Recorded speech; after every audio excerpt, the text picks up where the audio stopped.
안녕하세요. 축구 전문 기자 한준입니다. 축구 종주국이지만 유로 대회에서는 단 한 번도 우승한 적이 없는 잉글랜드가 이번 유로 2024 대회에서도 유럽 챔피언 등극의 꿈을 이루기는 어려워 보입니다. C조 조별리그 2차전 덴마크와의 경기에서 1대1로 비긴 잉글랜드는 최소한 C조의 3위 자리를 확보하기는 했지만 세르비아와의 첫 경기에 이어 또 한 번의 졸전으로 대회전의 우승 후보 1순위로 꼽히던 평가가 급락하고 있습니다. 역대 최고의 멤버로 기대를 받던 잉글랜드 대표팀이 부진한 진짜 이유는 무엇인지 세계적인 스포츠 웹진 디 애슬레틱의 분석 컬럼 풀버전을 통해 해설해 드리도록 하겠습니다. 잉글랜드가 덴마크와 1대1로 비겼는데요. 사실 졌어도 할 말이 없는 내용이었다고 할 수 있습니다. 그리고 잉글랜드 대표팀의 부진은 이번 한두 경기만의 문제가 아닙니다. 지난 3월에 있었던 브라질 대표팀과의 평가전 0대1 패배, 그리고 벨기에와의 경기 2대2 무승부를 시작으로 이번 6월 초 대회를 앞둔 최종 평가전 일정에서는 보스니아 헤르체고비나를 3대 0으로 제압하면서 기세를 올리는 듯 했지만 아이슬란드와의 친선 경기에서 충격적인 0대1 패배를 당한 것에 이어 세르비아를 1대 0으로 꺾기는 했지만 세르비아의 경기력과 전력을 생각했을 때는 이 경기 이긴 것이 어떻게 보면 행운이었다라는 평가가 나올 정도로 좋지 않았고, 덴마크가 첫 경기에 슬로베니아와 1대1로 비겼던 팀인데 잉글랜드가 이 덴마크와의 경기에서는 주도권도 내주고 흐름도 내주고 전반적인 조직력과 퀄리티 모두 밀리는 경기를 했다는 점에 있어서 조별리그는 통과하겠지만 우승을 할 수 있는 실력은 아니다라는 시선이 나오고 있는 것입니다. 경기 세부 기록을 살펴보시면 세르비아전도 물론 세르비아보다 잉글랜드의 경기력이 더 나았던 것은 맞아요. 기대 득점에 있어서 잉글랜드가 0.54골, 세르비아가 0.17골이니까 세르비아가 거의 득점을 할 만한 경기력을 보이지 못했거든요. 하지만 실제로 슈팅 숫자를 보시면 세르비아가 6개로 오히려 5개의 잉글랜드보다 많았습니다. 유효 슈팅이 잉글랜드가 3개, 세르비아가 1개였기 때문에 결국 세르비아의 결정력이 조금 부족했던 면들이 잉글랜드와의 차이였고, 잉글랜드의 볼 점유율도 53%에 불과했기 때문에 경기 이른 시간에 나왔던 주드 벨링엄의 헤더 선제골이 아니었다면 이 경기도 비기거나 내지는 질 수도 있는 그런 상황이 충분히 연출될 수 있는 아슬아슬한 경기였죠. 그리고 덴마크와의 경기 같은 경우도 기대 득점에 있어서 잉글랜드는 한 골을 넘지 못했습니다. 여기서 중요한 대목은 결국 잉글랜드가 90분 내내 두 경기 연속으로 확실하게 한 골을 넣을 만한 플레이를 보이지 못했다는 것인데요. 게다가 덴마크와의 경기는 역시 전반전에 선제골을 넣었긴 했지만 그로 인해 추격전을 벌였던 덴마크를 상대로 완전히 경기 흐름을 빼앗겼어요. 실제로 볼 점유율도 덴마크가 51%였고 슈팅 숫자도 16대 12로 덴마크가 더 많았고요. 유효 슈팅도 7대 4로 덴마크가 앞섰습니다. 잉글랜드가 정말 확실한 득점 기회를 잡았기 때문에 선제골을 넣을 수 있었고 그를 통해 기대 득점이 0.85골이 나온 것이지,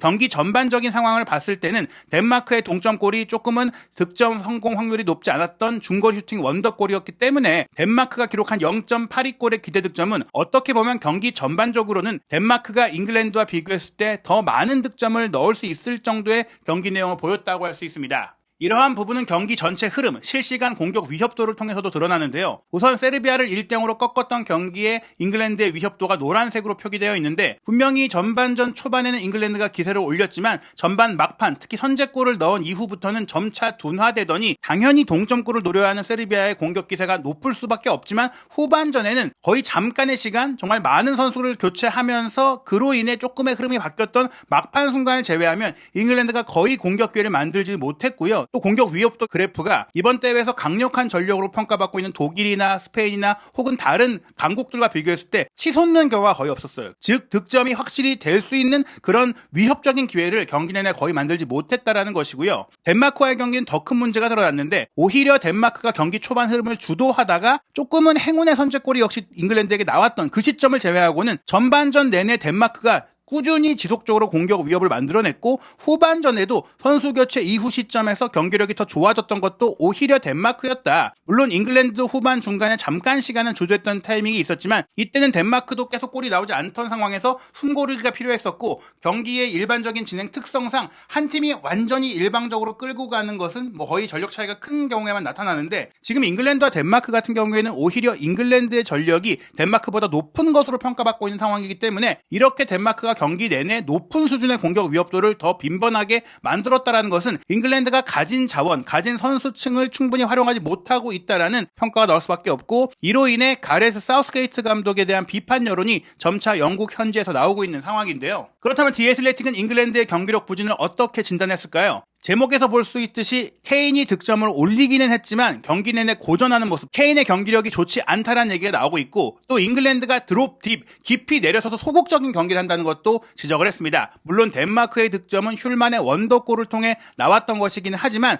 그 원더골을 차치하고 나서라도 잉글랜드의 경기력은 덴마크와 비교했을 때 좋지 않고 전반적으로도 인상적이지 않았다라는 이야기인데요. 사우스게이트 감독의 잉글랜드가 유로 2024 두 번째 경기에서도 덴마크를 상대로 리드를 잡았다가 결국에는 상대에게 추격을 허용했다. 이것은 익숙한 이야기다. 잉글랜드 팬들에게는 최근 대표팀이 이렇게 초반에 반짝하고 그 이후에는 무기력하고 사라지는 모습들을 보이는 것. 특히 선제골을 넣은 이후 두 번째 골, 세 번째 골을 노릴 만한 플레이를 하지 못하고 있다라는 일관된 흐름이 이어지고 있다. 이게 최근에 갑자기 생겨난 문제가 아니라 지속적으로 지적되어 온 문제라는 겁니다. 잉글랜드가 전반 18분에 주장인 해리 케인의 골로 리드를 잡으면서 산뜻하게 출발을 했지만 이후 이렇다 할 득점기를 만들지 못했다. 추가골을 넣지 못했던 것은 경기력이 좋지 않았기 때문이라고 지적을 했고요. 덴마크의 경기 영향력이 점점 커지면서 34분에 모르텐 슐만의 동점골이 나왔고 결국에는 1대1 무승부가 됐는데, 물론 잉글랜드가 현 시점까지 C조 1위를 달리고 있어요. 1승 1무로 승점 4점이고 슬로베니아와의 마지막 경기 같은 경우도 사실 승리할 가능성이 있기 때문에 충분히 또 1위로 16강에 오를 가능성이 높기는 하지만,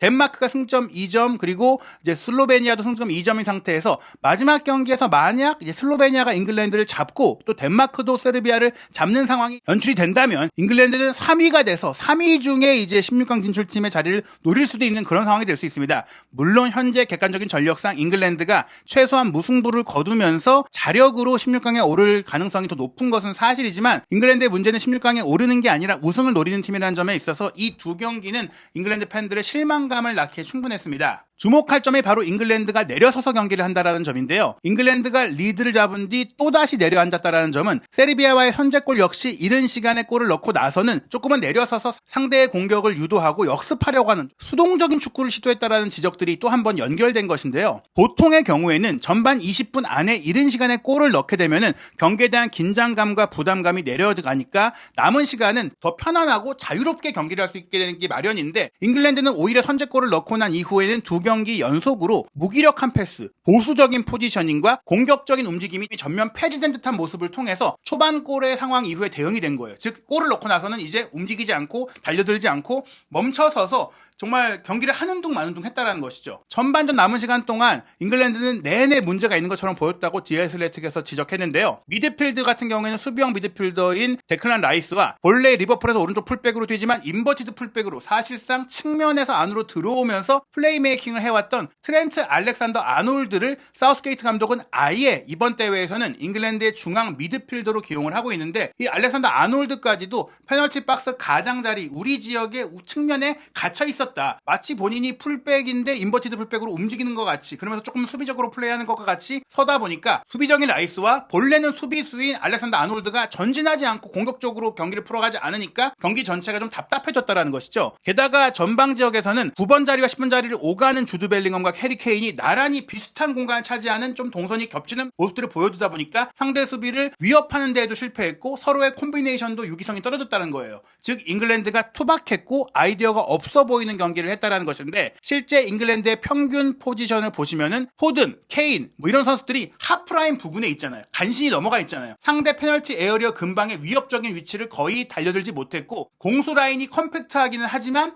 실제로 최후방 수비 라인조차도 덴마크의 최후방 수비인 베스터고르보다 훨씬 밑으로 내려가 있고, 심지어 덴마크는 베스터고르 한 명을 제외하고는 수비 라인들까지도 하프라인까지 쭉 올라가서 매우 공격적으로 잉글랜드 지역을 지배하면서 경기를 했는데, 잉글랜드는 라인을 내리고 경기를 한 것을 볼 수 있고, 무엇보다 최전방으로 바로 침투되는 패스 연결이 거의 없고 측면을 위주로만 공격이 풀렸다. 중앙 지역에서는 패스 연결에 이 패스 두께가 거의 나오지 않고 있다는 점, 게다가 잉글랜드 같은 경우에는 오른쪽 측면으로만 경기 진행이 됐다는 점 등 굉장히 단조로운 플레이를 했다는 겁니다. 가렛 사우스게이트 감독에 대해서 나오고 있는 영국 현지의 비판은 잉글랜드가 경기를 통제하고 지배하고 주도하지 못한다는 점인데, 사실 2018 러시아 월드컵에서 사우스게이트 감독이 갑작스럽게 팀을 맡아서 잘 수습했고 또 기대 이상인 월드컵 4강의 성적을 내면서 장기 집권하고 있는 상황인데, 이 과정 속에서는 물론 선수들을 잘 이끈 부분들도 있지만 전술 전략적인 면이라든지 경기를 지배하는 최신 트렌드에 부합하지 못하는 모습들이 꾸준히 지적이 됐거든요. 그럼에도 불구하고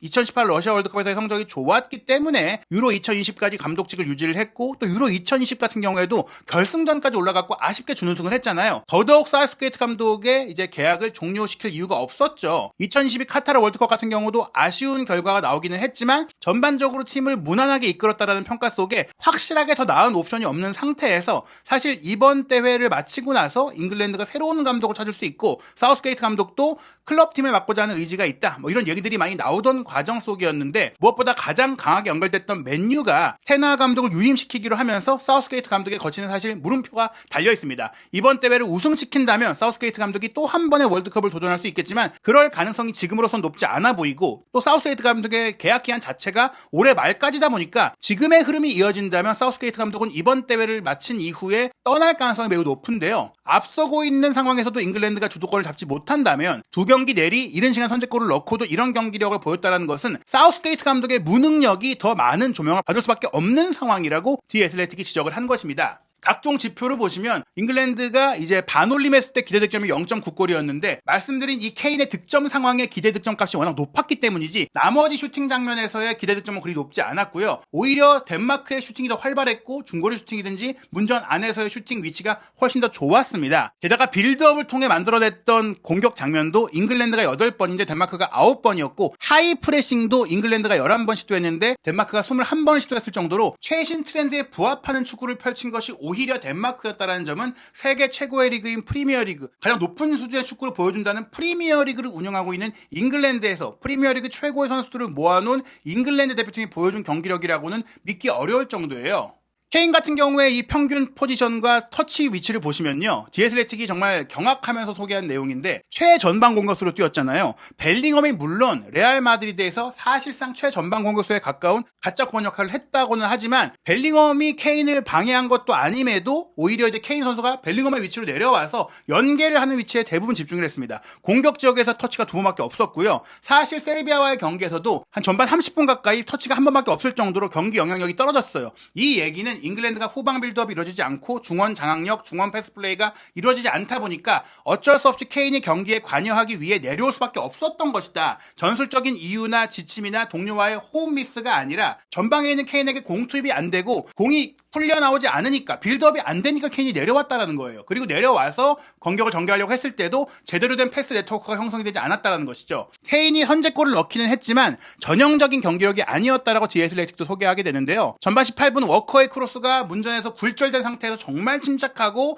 날카롭게 케인이 득점을 하면서 1대0을 만들었지만 결코 최고의 경기력 아니었다. 지난 2번의 이제 메이저 대회에서 케인 선수가 사실은 조별리그에서 못하다가 토너먼트 들어와서 잘했던 모습들이 있었잖아요. 하지만 이번 대회는 조별리그부터 골이 나왔고 이 조별리그 골이 2018 러시아 월드컵 이 파나마전의 그 해트트릭 이후에는 처음 나온 조별리그 메이저 대회 득점이지만 그때와 비교했을 때 다시 경기력이 살아났느냐? 그건 전혀 아니었던 것이죠. 전통적인 9번 역할을 오히려 이제 못하고 있는 거 아니냐라는 얘기가 나올 정도로 근데 9번으로 내려가서 본인이 잘 보여줬던 가짜 9번으로서의 역할조차도 잘 못하고 있기 때문에 이거는 어정쩡하다라는 평가가 나온 것이죠. 그러한 가운데 이렇게 부진했음에도 불구하고 경기가 20분 이상 남은 1대1 시점에서 와트킨스와 교체된 것은 영국 내에서도 놀라운 일이었다고 했는데요. 물론 케인 선수가 바이에른 뮌헨에서 보였던 지난 시즌 막판에 허리 부상을 입게 되면서 이번 대회 조별리그에 정상적인 컨디션으로 출전할 수 있을지 여부가 걱정이 될 정도의 상태이긴 했는데 생각보다 빠르게 회복하면서 첫 경기부터 뛰고 있잖아요. 하지만 아직은 몸 상태가 온전하지 않기 때문에 지난 경기도 그렇고 보호 차원에서 풀타임을 뛰지 않게 하고 있는 그런 상황인데 사실 그런 상황을 차치하고서라도 케인 선수가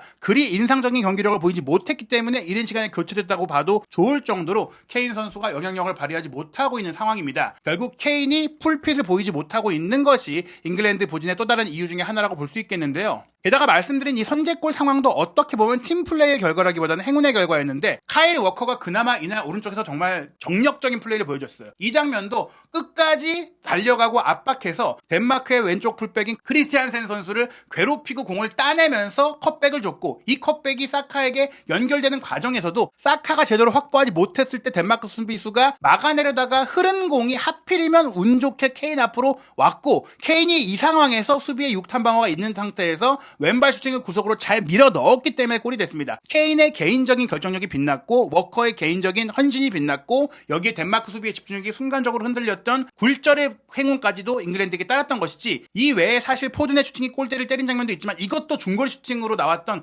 원더 슈팅에 가까웠기 때문에 잉글랜드가 전술적인 팀 플레이를 통해서 만들어낸 좋은 장면은 거의 없었다. 물론 반대로 봤을 때 덴마크가 넣은 동점골, hjul만 선수의 동점골도 30.9m에서 나온 장거리 슈팅이 구석으로 빨려 들어갔기 때문에 덴마크의 골도 행운의 골이라고 할 수 있겠죠. 그럼에도 불구하고 이 득점 장면 외의 플레이가 좋았기 때문에 잉글랜드보다 덴마크의 축구가 더 좋았다고 말씀드리는 거고, 호이비에르라든지 어떻게 보면 프리미어리그에서 경기력이 좀 아쉬웠던 선수들이 오히려 미드필드 라인에서 빛나는 플레이, 에릭센과 호이비에르 같이 지난 시즌 어떻게 보면 맨유와 토트넘에서 주전 경쟁에 어려움을 겪었던 선수들이 빛날 정도였다라면 이것은 어떻게 보면 감독의 문제가 아니겠느냐, 선수의 문제라기보단 팀 플레이가 좋지 않은 거 아니냐, 뭐 이런 얘기가 나오는 것이죠. 모르틴 hjul만 선수 같은 경우에는 스포르팅 리스본에서 뛰고 있는 덴마크 선수인데 토트넘 이적설이 또 있는 미드필더라고 하거든요. 다만 디에슬레틱이 재밌는 얘기를 전했는데, hjul만이 어렸을 때부터 아스널 팬이었고 아스널 문장도 문신으로 새기고 있다 보니까 아마 이루어지지 어려울 일일 것이다, 추가적인 짜투리 정보도 전했습니다. 사우스게이트 감독에게 따르는 비판 중에 하나가 교체 전략도 아쉬웠다라는 것인데요. 후반전 1대1 상황, 후반 9분 만인 54분에 알렉산더 아놀드가 미드필드에서 영향을 보이지 못하자 코너 갤러거를 투입을 했고요. 그리고 69분에는 포든과 사카를 빼고 보웬과 에제를 투입해서 측면 공격도 바꿨고, 70분에 케인을 빼고 왓킨스를 투입을 했거든요. 이 선수들이 들어가서 조금 더 직선적으로 다이렉트한 축구를 시도했고 속도감 있는 축구를 시도한 것은 맞지만 오히려 덴마크가 더 중원을 잘 장악할 수 있게 됐어요. 즉 갤러거가 부지런히 뛰어주긴 했지만 공을 소유하고 플레이하기 어려웠고, 보웬과 에제 역시 온더볼 상태에 더 강력한 선수다 보니까 포든과 사카에 비교했을 때 연계 플레이가 안 풀렸거든요. 왓킨스도 마찬가지고요. 그러다 보니까 속도감 있는 선수를 투입했음에도 그 속도감을 살릴 수 있는 경기가 나오지 않았다. 왜냐? 공을 소유하는 시간이 더 줄어들게 됐고 덴마크 선수들이 미드필드를 장악하다 보니까 이 교체 카드가 효과를 발휘하지 못했다는 겁니다. 결국 그것은 사우스게이트 감독의 경기 운영과 판단 미스가 됐기 때문에 사우스게이트 감독의 실책이다라는 지적이 나온 것인데요. 실제로 교체 투입 선수들, 잉글랜드 선수들 같은 경우에는 들어간 선수들의 평점이 낮았어요. 그 이유가 결국에는 경기 막판까지 1대1 상황에서 오히려 잉글랜드가 결승골을 넣기 위해 분투하다가 못 넣고 비긴 게 아니라 오히려 덴마크가 역전승을 거둘 수 있는 기회를 만들다가 아쉽게 역전하지 못하고 비기면서 끝난 경기였다는 겁니다. 교체로 들어간 코너 갤러거의 소파스코어 평점이 6.5점, 에제 6.7점, 보웬 6.4점, 왓킨스는 6.1점이었거든요. 결국에는 케인 선수가 무격한 플레이를 펼쳤다고 하더라도 교체 들어간 왓킨스 같은 경우에는 몸 상태에 문제도 없고 더 젊은 선수라는 점을 고려한다면 전방 공격수의 부진은 선수 개인의 컨디션이나 퀄리티 문제가 아니라 감독이 제대로 활용하지 못하는 게 아니냐, 이런 얘기가 나온 것이죠. 또 하나 주목할 부분은 이번 대회에서 초반부터 지적된 부분이죠. 잉글랜드가 왼쪽 전문 풀백으로 루크쇼밖에 선발하지 않은 부분, 게다가 루크쇼가 이미 부상을 안고 있는 상태에서 선발이 됐고 그로 인해 첫 두 경기를 내리뛰지 못하면서 오른쪽 풀백이 주 포지션인 트리피어가 왼쪽 풀백을 맡고 있는데, 트리피어가 굉장히 공격적인 선수인데 오른쪽에서 뛸 때만큼의 공격성과 오버래핑, 돌파, 스피드를 보여주지 못하고 있어요. 그런 왼쪽 풀백 트리피어의 고전은 왼쪽 측면 공격수를 맡고 있는 포든의 부진으로 이어지고 있는데, 포든 같은 경우도 사실은 공을 쪽으로 몰고 들어가면서 왼발을 잘 활용하는, 오른쪽에서 가운데로 들어갈 때 잘하는 선수인데 왼쪽에 배치해 놓고 있다 보니까 이게 통하지 않고 있다. 포든이 부진하다. 그리고 이 왼쪽 측면에 죽어버리다 보니까 공격이 오른쪽 측면으로만 편향됐고 그로 인한 밸런스 문제가 전방 공격수가 쉽게 가로막히는 상황으로 연결되고 있다는 평가인데요. 디 애슬레틱이 공개한 공격 방향 비율을 보시면 잉글랜드 공격의 44%가 오른쪽으로 이어졌고 32%가 중앙, 24%가 왼쪽이니까 왼쪽 측면 공격은 사실상 없는 거에 가깝다라고 볼 수 있는 것입니다. 애초에 그렇다면 사우스게이트 감독의 선수 선발과 또 선수 선발 후의 기용 문제까지도 드러나고 있는 것이다. 즉 왼쪽 풀백 자원이 풍부하지 않은 상황이라고 하더라도 그에 대한 전술적 대응이 좋지 않았다라는 거예요. 지난 두 경기에서 잉글랜드는 무려 12번의 크로스가 오른쪽에서 나왔고 왼쪽에서는 4번밖에 나오지 못했다고 합니다. 이런 편향성, 게다가 측면 공격 역시 크로스 위주의 플레이로 이어지고 있는데 정작 전방에서 제대로 헤더를 할 수 있는 상황들이 나오지 못하고 있는 것도 사우스게이트 감독이 공격 전술을 제대로 구성하지 못했다는 지적으로 나오고 있고요. 덴마크와의 경기 같은 경우에 또 하나의 아쉬웠던 점은 디셀도르프의 메르쿠르 슈필 아레나의 경기장 잔디 상태도 문제가 있었는데 경기 내내 자주 파이고 금방 경기장이 훼손되는 모습들이 있었어요. 잔디가 제대로 심어지지 않은 것이죠. 유에파가 점검을 했기 때문에 두 차례나 재포장 공사를 해야 했던 이 경기장이 결국 본선이 진행되는 과정 속에서도 완전하게 좀 보수가 안 되다 보니까 7분 만에 많은 선수들이 미끄러지기 시작했다고 합니다. 특히 워커 선수 같은 경우에는 스프린트를 많이 해야 되고 갑자기 멈추는 상황도 많은 선수인데 자주 미끄러지다 보니까 결국에는 경기 중에 축구화를 갈아 신어야 할 정도로 문제가 됐었는데, 이런 경기장 상태도 많이 뛰고 스피드가 강점인 잉글랜드 선수들에게는 불리하게 작용하고 있다라는 분석도 나왔죠. 또 다른 이유 중에 하나가 잉글랜드 선수들의 집중력이 굉장히 떨어져 있는데 이 집중력 부족이 경기 중에 더위 때문인지 더 빡빡한 일정을 치러야 하는 프리미어리그의 일정으로 인한 피로 때문인지 혹은 경기에 대한 자신감 부족 때문인지 명확하게 얘기할 수는 없지만 잉글랜드가 분명히 전방 압박이 안 되고 제대로 뛰지 못하고 있다. 활동량이 부족하다라고 얘기가 나오고 있습니다. 그걸 증명할 수 있는 지표가 PPDA, 상대가 몇 번 패스했을 때 공을 빼앗아내느냐의 지표인데요. 덴마크 같은 경우에는 이날 경기 9.9회의 PPDA를 기록했어요. 잉글랜드가 10번 이상 패스하기 전에 빼앗아냈기 때문에 적극적으로 압박을 하고 하이라인 축구를 하고 하이프레싱을 통해서 공을 따냈다는 것이죠. 근데 잉글랜드는 PPDA가 무려 27.4회로 27번, 8번 정도 덴마크가 패스를 했을 때 나서야 빼앗아냈다는 것이죠. 이 기록은 잉글랜드가 유로 2020과 2022 카타르 월드컵 그리고 이번 대회를 모두 통틀었을 때도 가장 높은 수치가 나온 거예요. 그 어느 때보다 잉글랜드가 늦게 공을 빼앗아오고 있는 것이니까 이게 정말 체력의 문제인지 다른 요인인지 분석이 필요할 정도로 잉글랜드가 공이 없을 때의 수비력이 매우 떨어졌다. 특히 압박 능력이 매우 떨어졌다는 겁니다. 말씀드린 대로 잉글랜드가 그렇다고 조별리그를 통과하지 못할 상황은 아니에요. 마지막 경기를 진다고 하더라도 3위로 16강에 오를 가능성이 있죠. 1승 1무를 이미 했기 때문에 24개 팀이 16강을 다투다 보니까 웬만하면 16강에 오를 겁니다. 하지만 문제는 16강에 올랐을 때의 일정인데요. 조 1위를 차지하지 못한다면 현재는 아마도 최악의 경우 잉글랜드가 2위가 될 수 있는데 2위가 된다면 A조 1위와 16강을 치릅니다. 그리고 A조 1위가 되기 유력한 팀은 현재 최고의 경기력을 보이고 있는 개최국 독일이에요. 만약 2위로 16강에 오른다면 잉글랜드가 16강에서 광탈할 수 있는 상황도 충분히 펼쳐질 수가 있는 것이죠. C조의 조별리그 최종전은 6월 26일 한국 시간으로 수요일 새벽 4시에 일제히 열리는데 덴마크 대 세르비아, ingland와 슬로베니아의 경기거든요. 덴마크와 잉글랜드의 승리가 정배당으로 꼽히고 있는데 덴마크가 이기고 만약에 잉글랜드가 비기는 상황이 연출이 된다면 골득실차를 가려서 덴마크가 1위로 올라갈 가능성이 충분히 있고 현재의 경기력이라면 덴마크가 충분히 지금 2무를 하긴 했지만 세르비아를 이겨낼 수 있을 것이다라는 결과도 가능할 수 있습니다. 이러한 흐름으로 인해서 대회 전에 잉글랜드의 우승 가능성이 유럽의 주요 스포츠 베팅 업체 배당률에서 1순위로 꼽혔는데 대회 2차전까지 끝나고 나서는 3순위까지 떨어졌습니다. 프랑스가 현재 1위로 올라왔고 개최국 독일이 2위, 잉글랜드가 3위까지 내려왔고 스페인이 이제 5위에서 4위까지 올라왔는데 잉글랜드와의 차이가 굉장히 좁혀졌어요. 거의 뭐 엇비슷할 정도죠. 즉 3차전 결과에 따라서 잉글랜드의 우승 가능성은 4순위까지도 떨어질 수가 있고 포르투갈의 경기력까지 좋기 때문에 정말 5순위까지도 밀릴 수 있고 실질적으로 이 순위가 얼마나 밀리냐가 문제가 아니라 잉글랜드가 우승하기 어려울 것으로 보이는 상황으로 가고 있습니다. 죽음의 조에 속한 스페인은 이탈리아를 1대0으로 꺾고 B조 1위를 확정했습니다. 독일에 이어 스페인의 16강 진출이 확정이 된 상황인데요. 6월 21일 오늘 밤 10시에는 슬로바키아와 우크라이나가 2차전의 또 다른 경기를 치르고 22일 새벽 1시에는 폴란드와 오스트리아가 경기를 합니다. 그리고 22일 새벽 4시에는 네덜란드와 프랑스의 빅매치가 있는데 음바페의 특수저장 마스크가 도착을 하면서 네덜란드와의 경기부터도 출전할 수 있을 거라는 전망이 나오고 있습니다. 과연 유로 2024의 우승팀은 누가 될지, 잉글랜드는 이 부진의 흐름을 끊어낼 수 있을지 한준TV와 함께 유럽 축구 최고의 팀을 가리는 유로 2024의 모든 소식 확인하시기 바랍니다.